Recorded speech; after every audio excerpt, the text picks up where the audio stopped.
হাঁটা শুরু করলো। সে হাঁটতে হাঁটতে একটি খরগোশের দেখা পেল। সে খরগোশকে বলল, খরগোশ ভাই, তুমি আমাকে একটি সাহায্য করতে পারবে? আসলে আমার গলায় একটি হাড় ফেঁসে গিয়েছে, তুমি একটু বের করে দিবে? তারপর খরগোশ বলল, আমি আর তোমাকে সাহায্য ভুলে গিয়েছো? সেদিন তুমি আমাকে মারতে চেয়েছিলে। না না বাবা, আমি তোমাকে কোনো সাহায্য করতে পারবো না। এরা বলে খরগোশ ওখান থেকে চলে গেল। নেকড়েও খুব দুঃখ মনে আবার হাঁটা শুরু করলো। সে হাঁটতে হাঁটতে একটি বানরের দেখা পেল।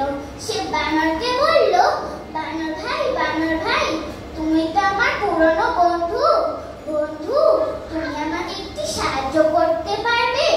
আসলে আমার গলায় একটি হাড় ফেঁসে গিয়েছে, খুব ব্যথা করছে। তোমার তো অনেক লম্বা হাত, একটু বের করে দিবে?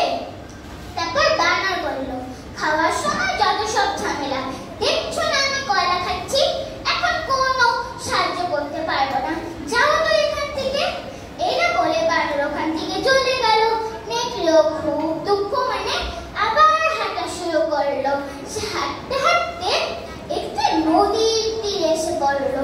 সে নদীর তীরে এসে দেখলো একটি বক মাছ ধরছে। সে বককে বলল, বক ভাই, এই নদীতে তো অনেক মাছ আছে, তোমার যেন কষ্ট না হয় তাই আমি তোমাকে সাহায্য